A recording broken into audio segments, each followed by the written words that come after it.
Muchas gracias, David. Hermanos, por favor abran su Biblia en Hechos capítulo 23 y vamos a tener nuestro tiempo de predicación de la palabra del Señor, dando la bienvenida a todos los hermanos y contándoles que estamos en la serie que se llama Hasta lo último de la tierra, en el que hemos dado un recorrido por el libro de Hechos, un capítulo cada día o cada domingo o una porción de un capítulo cada domingo en la predicación. Así es que nos encanta acercarnos a la palabra del Señor y saber que el Señor siempre nos habla. Hechos capítulo 23, vamos a leer del versículo 1 hasta el 11. ¿Estamos listos? Bueno, leamos juntos la palabra del Señor. Entonces Pablo, mirando fijamente al concilio, dijo: hermanos, hasta este día yo he vivido delante de Dios con una conciencia perfectamente limpia. Y el sumo sacerdote Ananías ordenó a los que estaban junto a él que lo golpearan en la boca. Entonces Pablo le dijo: Dios lo golpeará a usted, pared blanqueada. ¿Se siente usted para juzgarme conforme a la ley y viola la ley ordenando que me golpeen? Los que estaban allí observando dijeron: ¿al sumo sacerdote de Dios injurias? Pablo dijo: no sabía, hermanos, que él era el sumo sacerdote, porque escrito está: no hablarás mal de una de las autoridades de tu pueblo. Entonces Pablo, dándose cuenta de que una parte eran saduceos y otra fariseos, alzó la voz en el concilio: hermanos, yo soy fariseo, hijo de fariseos. Se me juzga a causa de la esperanza de la resurrección de los muertos. Cuando dijo esto, se produjo un altercado entre los fariseos y los saduceos, y la asamblea se dividió, porque los saduceos dicen que no hay resurrección, ni ángel, ni espíritu, pero los fariseos creen en todo esto. Se produjo entonces un gran alboroto, y levantándose algunos de los escribas del grupo de los fariseos, discutían enérgicamente diciendo: no encontramos nada malo en este hombre.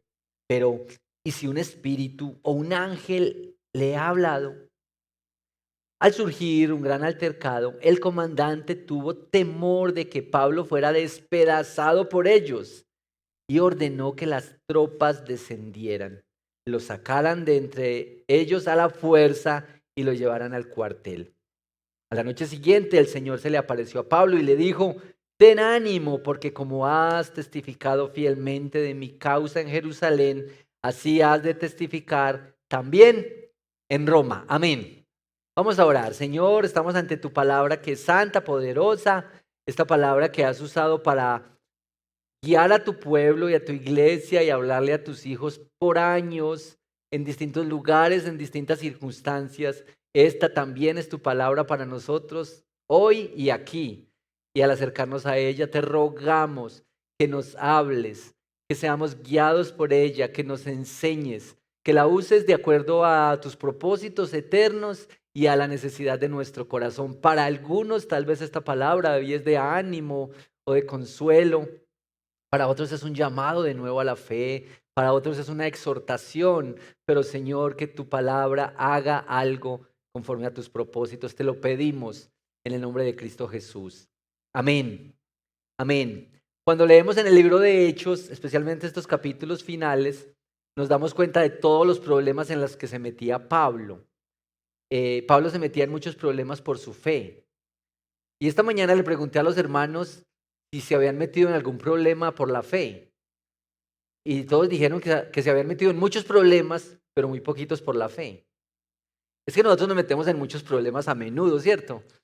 Tenemos muchos problemas, nos metemos en dificultades, cosas que no resolvemos sabiamente, dificultades de toda índole, pero muy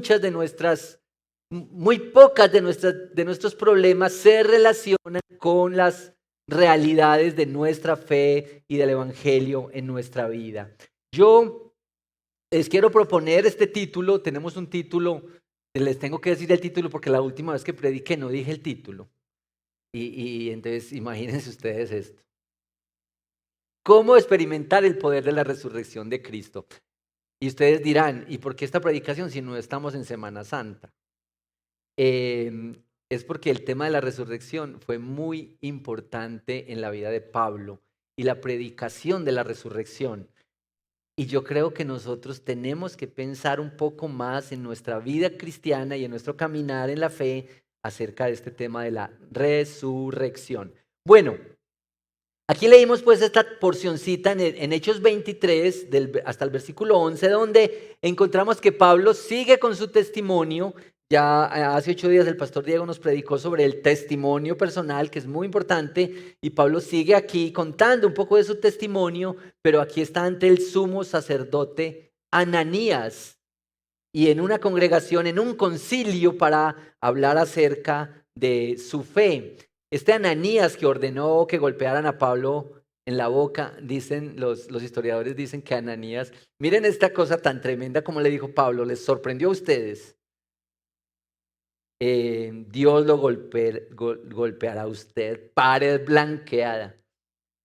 Los historiadores dicen que Ananías murió mal y que esto fue como una profecía contra él. Murió en condiciones muy lamentables, este sumo sacerdote. Em, Pablo estaba metido en un tremendo problema de ser apedreado, de ser linchado ahí. Y dice que este auditorio ante el cual estaba dividido en cuanto a la idea de la resurrección. Eran los saduceos y los fariseos. Y dice versículos 6 hasta el 8, los saduceos dicen que no hay resurrección, ni ángeles, ni espíritu, pero los fariseos creen todo esto. Entonces Pablo aprovechó como este momento, esta situación para decir que esa situación que estaba viviendo era a causa, noten esto por favor, de la esperanza de la resurrección de los muertos. La esperanza de la resurrección de los muertos. Y lo que pasó fue que este anuncio se convirtió peor, subió los ánimos, estos dos grupos enfrentados y Pablo estaba en un tremendo riesgo. Tuvieron que sacarlo de ahí, de ese lugar, con las fuerzas militares del momento tuvieron que sacarlo para salvarle la vida. Y a la noche el Señor le habló, ten ánimo, porque como has testificado fielmente por mi causa en Jerusalén, así has de testificar también en Roma. El Señor mismo hablándole a Pablo acerca de las fuerzas. No era un mensaje después de sufrir tanto y de ser perseguido, no era una palabra para decirle, tranquilo, todo va a estar bien, la cosa va a mejorar. El Señor le habla al oído para decirle, ¿has testificado aquí? Tranquilo que la cosa sigue en el testimonio ahora en Roma. Esto es tremendo porque Pablo no vivía para sí mismo, vivía para el Señor. La vida y la predicación de Pablo se fundó sobre la convicción de la resurrección de Cristo. Esto fue el mensaje central. Por la resurrección de Cristo, por la predicación de la resurrección, Pablo estaba dispuesto a ir hasta las últimas consecuencias. ¿Y de dónde sacó Pablo tanto ánimo para predicar y enfrentar todas las persecuciones, aún con la soga al cuello, como en la espada, ante la espada y la pared? Él aún sigue predicando a Cristo, sigue anunciando el misterio de la resurrección, el poder de la resurrección, lo sigue predicando. ¿De dónde sacó Pablo esto? Yo les digo de dónde sacó Pablo esta convicción profunda de predicar a Cristo, la resurrección de Cristo y su propia resurrección, porque este es el mismo lugar de donde nosotros debemos sacar la convicción. Pablo la experimentó en su encuentro personal con Cristo. Una cosa es saber de Cristo, del mensaje cristiano, de la resurrección. Una cosa es que uno lea, conozca muchos libros. Una cosa es que te hayan hablado de Cristo y de la resurrección. Y otra cosa es que tú te hayas encontrado con Cristo. Esto es lo que nos diría Pablo. Ustedes recuerdan este encuentro de Pablo con Cristo que está relatado en Hechos 9. Hechos 9 nos dice todos los detalles del encuentro de Pablo con Jesús, que iba camino a Damasco, estaba persiguiendo a los cristianos, había tomado permiso para apresarlos, torturarlos, hacer todo esto y se encontró con Cristo. Pablo tuvo un encuentro profundo y personal con Cristo, renovador. Esto fue una profunda conversión. Y de ahí su pasión y su entrega por la causa de Cristo y el mensaje central de la resurrección, de la muerte de Cristo y de la resurrección. Bueno, ¿por qué es tan importante el mensaje de la muerte y resurrección de Cristo? Porque es especial, único a la fe cristiana. Yo sé que hay muchas tendencias de ecumenismo. El ecumenismo es como que todos los movimientos cristianos o religiosos o de todas las fe, cabemos aquí y nos cogemos de las manos y estamos en armonía, paz y amor. El mensaje de la resurrección de Cristo rompe mucho de eso, porque hay muchas personas que no están dispuestas a aceptar el mensaje de la muerte y la resurrección de Cristo y lo que esto implica.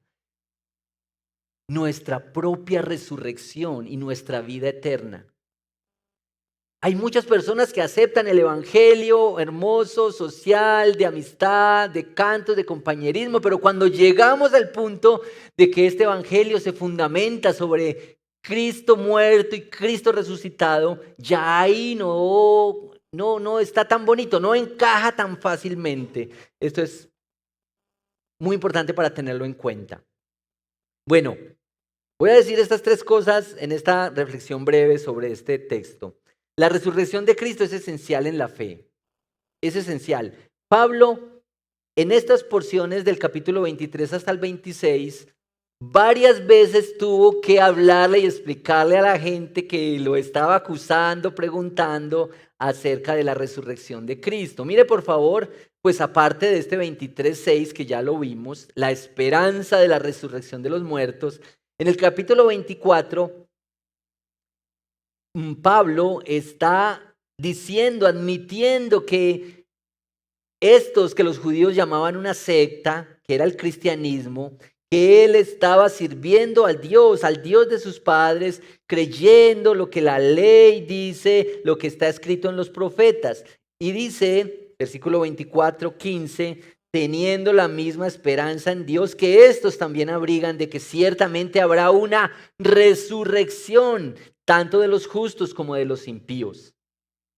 Y dice enseguida, yo también me esfuerzo por conservar siempre una conciencia irreprensible delante de Dios y de los hombres.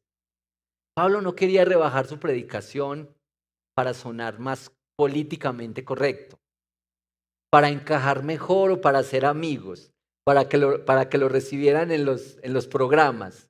No, la predicación sobre Cristo muerto, resucitado, que garantiza la vida de los creyentes, era algo que él no estaba dispuesto a negociar. En el capítulo 25, Festo, ante el rey Agripa, dice esto sobre Pablo.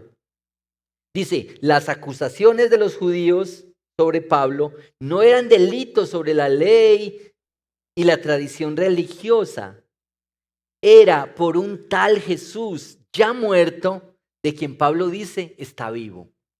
Miren que la predicación de Pablo acerca de la resurrección de Cristo realmente lo metía en problemas. Más adelante, en el 26, cuando Pablo se defiende ante Agripa, dice, ¿por qué se considera increíble entre ustedes que Dios resucite a los muertos? Y dice Pablo que por la resurrección Jesús sería el primero en proclamar luz a gentiles y a judíos. Este mensaje de la resurrección, mis hermanos, aunque no estemos en Semana Santa, debemos recordarlo todos los días. Es porque Cristo vino para vivir la vida que nosotros teníamos que vivir y morir la muerte que nosotros merecíamos. Que la fe cristiana, que la adoración hoy aquí tiene sentido y vale la pena. Segunda cosa que quiero decirles es la experiencia con el Cristo resucitado. ¿Cómo fue esta experiencia de Pablo y cómo ha de ser nuestra experiencia con Cristo que ha resucitado? La resurrección de Cristo fue lo que impulsó, el encuentro con Cristo fue lo que impulsó su ánimo para el anuncio de la predicación. Y este fue un encuentro dramático. Como les dije, está relatado en Hechos 9. En el versículo 3 de Hechos 9 dice que lo rodeó un resplandor del cielo. Y ahí están los detalles.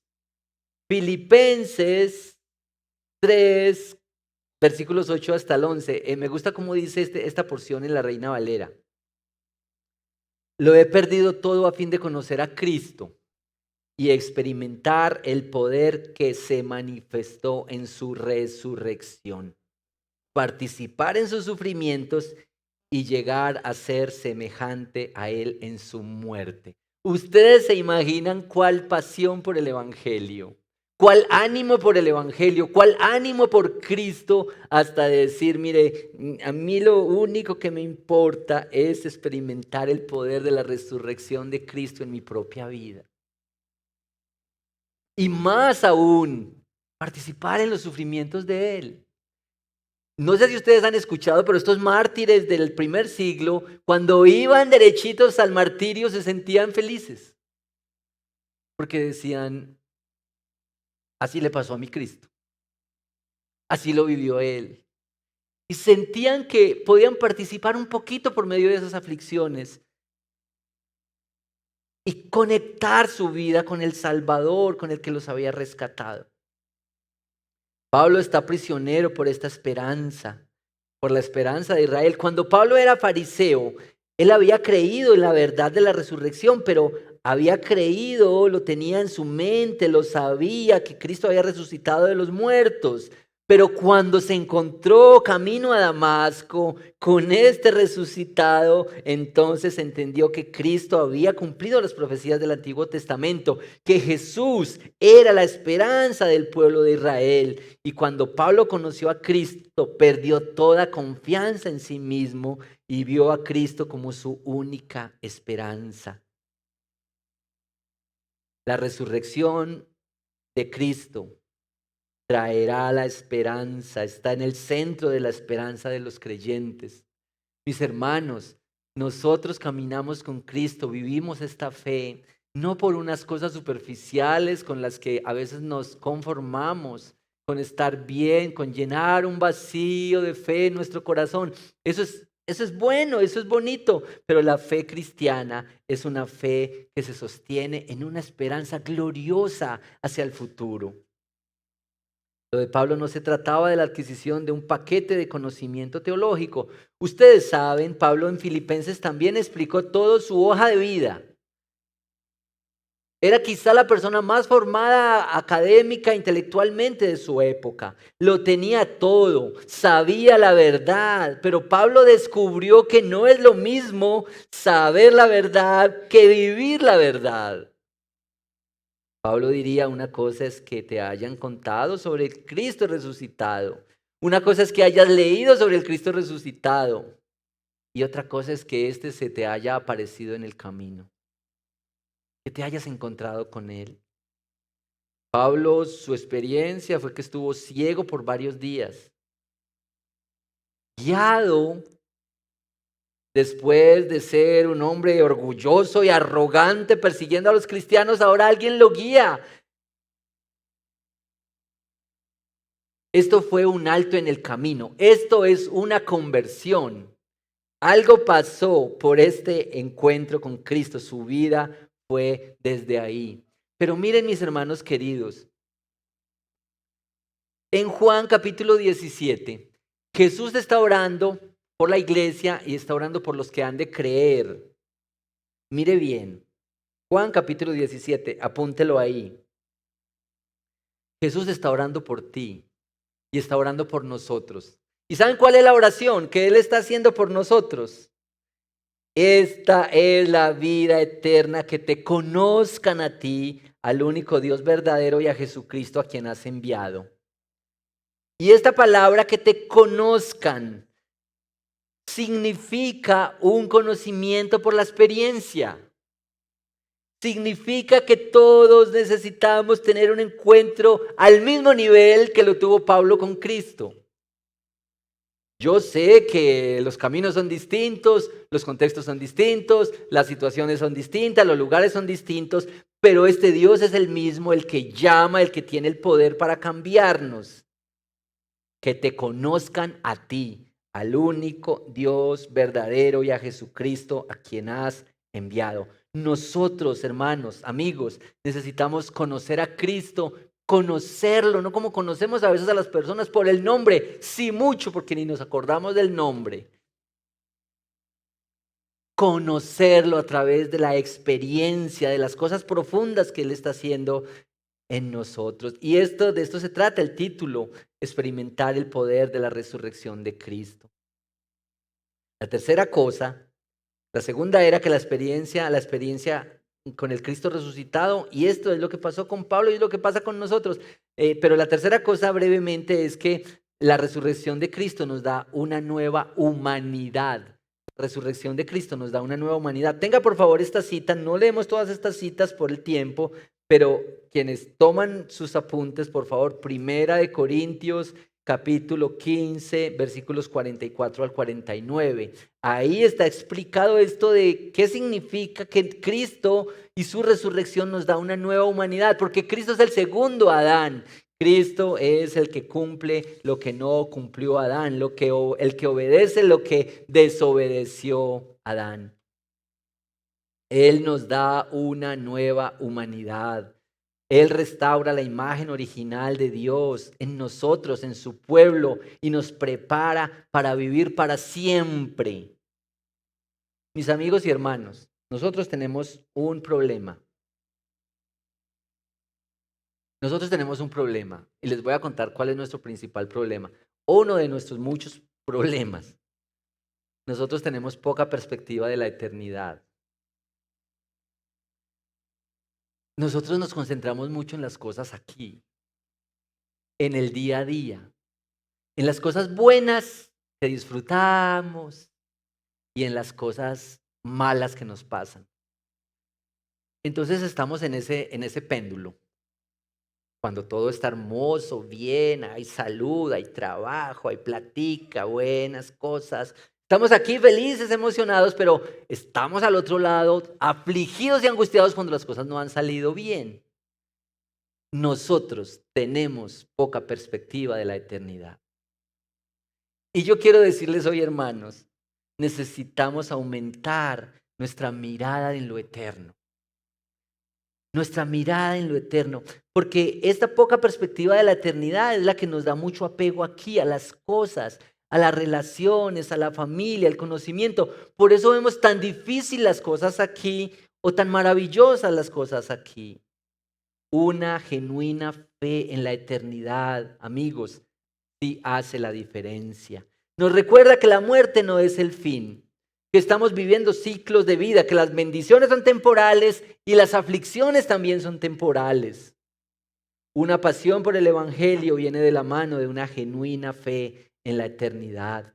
Caminar en la fe no es para un día, para tener paciencia por un día. No es creer por si la otra persona mejora o cambia. No es por si las circunstancias cambian. La fe con una perspectiva en la eternidad, tal como la experimentó Pablo, es con una experiencia cotidiana, vívida. Con esto podría sobreponerte a las circunstancias, buenas y malas, porque este no es el fin. Nuestra fe se podría avivar con mayor perspectiva de la eternidad, aumentar nuestra confianza en las cosas eternas y enfrentar con la mirada puesta, como dijo la canción esta mañana, por encima del sol. Nuestra mirada puesta por encima de las cosas terrenales aquí, enfrentar la vida y caminar la vida, pero recordar los recursos que el Señor nos ha entregado para este caminar, la oración, la comunión, la confianza. Por eso tiene sentido adorar al Señor juntos, porque estos son los recursos que el Señor nos da para caminar hacia la eternidad. Y por supuesto, las cosas que pasan aquí son importantes.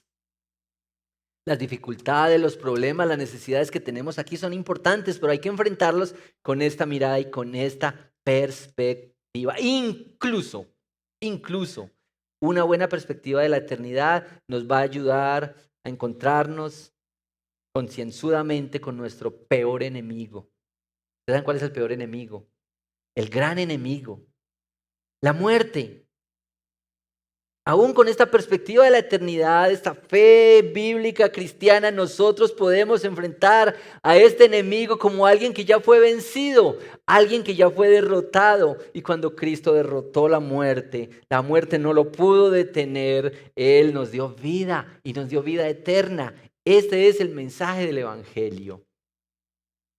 Por supuesto, nos ayuda a ser mejores personas, a ser más generosos, nos ayuda a ser más responsables, más serios, más honestos, nos ayuda a cuidar, nos ayuda con la vida moral, pero el mensaje esencial del Evangelio se trata de la vida eterna que Cristo ha comprado para nosotros.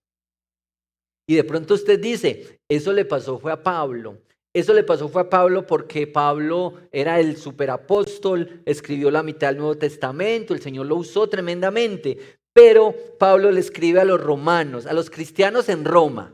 No sé si han escuchado el tipo de cristianos que había en Roma, pero sobre todo lo que tenían que enfrentar los cristianos en la Roma del primer siglo. Dicen los historiadores que la Roma del primer siglo era una cloaca de inmundicia. La maldad, la corrupción en todos los niveles, la degradación en todos los niveles era terrible. A las personas que nacían con alguna discapacidad las mataban. Los esclavos eran sometidos a tareas de esclavos de lo peor. El matrimonio era escaso. La vida de inmoralidad era total. Y Pablo le escribió a los cristianos de allá esta cartica en Romanos. La carta a los romanos. Pero mire por favor cómo les dice en Romanos 8:11. Si el espíritu de aquel que resucitó a Jesús de entre los muertos habita en ustedes, el mismo que resucitó a Cristo Jesús de entre los muertos, también dará vida a vuestros cuerpos mortales por medio de su espíritu que habita en vosotros. ¿No les parece muy gloriosa esta esperanza? No se trata del contexto. No se trata de que tú vivas en un lugar donde el evangelio es muy fácil. No se trata de que es muy cómodo. No se trata de que estás rodeado de incrédulos, paganos, mundanos que huelen a azufre. No, se trata de que en tu corazón abrazas esta esperanza, que abrazas este evangelio, que ves a Cristo y que la resurrección de Cristo tiene sentido, no solamente en Semana Santa, sino cada día, también mañana lunes y el martes y en nuestra vida. El evangelio es para esto. Nuestra fe, mis hermanos, está basada en uno que vivió, murió y resucitó. Y cuando resucitó, dice la palabra, venció la muerte definitivamente. Este gran enemigo, sorbida es la muerte en victoria. El puritano John Owen dice que cuando Cristo resucitó, mató la muerte. ¿Cómo les parece? La muerte de la muerte en la muerte de Cristo. Eso lo han traducido así en un libro que se llama Vida en su muerte. La muerte de la muerte en la muerte de Cristo. Mis hermanos y mis amigos, cuando vives para Cristo, y te animo a que vivas para Cristo, tú vives para aquel que venció la muerte. Tienes a un Salvador que te puede librar del máximo enemigo. Y yo les digo, mis hermanos, especialmente a los jóvenes que buscan experiencias, emociones, sentido a la vida, que luchan por tener lo mejor de la vida, por asegurar el futuro académico, sentimental, emocional, económico. Un día, con todas esas cosas aún, te vas a encontrar con incertidumbre, con desazón, con la sensación de que nada vale la pena. Aunque tengas muchas cosas y hayas conseguido todo eso. Este es un extraño mensaje para los jóvenes. Aférrate a la cruz. Abandónate en los brazos más seguros, confiables, porque este que te invita ya pasó por ahí. Ya experimentó las más profundas tristezas. Mi hermano, no hay nada que tú sientas o experimentes que Él ya no haya sentido. Ya Él pasó por las emociones de rechazo, incluso el abandono de su padre. Él se enfrentó al más duro de los enemigos y lo venció. Nosotros somos llamados a vivir para Cristo, a creerle a Cristo, a confiar en Él, a aferrarnos a esa cruz. Él sí sabe lidiar con los que sufren, con los que sueñan, con los que sienten plenitud en la vida y que no necesitan nada más. Él está también para ellos. Mis hermanos, la fe cristiana bíblica no es lo más popular. No esperes que sea lo más popular. No esperes que sea lo que todos abrazan y aplauden. Aunque el evangelio te ponga en contracultura, aunque sientas que vas en contravía, apégate a Cristo, confía en Él. Aunque tengas que cambiar tus paradigmas de lo que es importante, lo bello, lo necesario. Aún en medio de todo eso, el llamado es: aférrate a Cristo, a esta esperanza gloriosa, especial del Evangelio. Este Evangelio que se nos anuncia en Cristo. Aunque te metas en problemas, confía en Él, descansa en Él. Asegúrate que tu fe y tu esperanza están puestas solo en Cristo. Y aliméntate con la iglesia, con el grupo, con los hermanos, con el consejo de la palabra, con la oración, para caminar en este evangelio que es raro para muchos todavía y muy superficial para la mayoría. Pero yo quisiera que este evangelio entre a tu corazón y entre a mi corazón.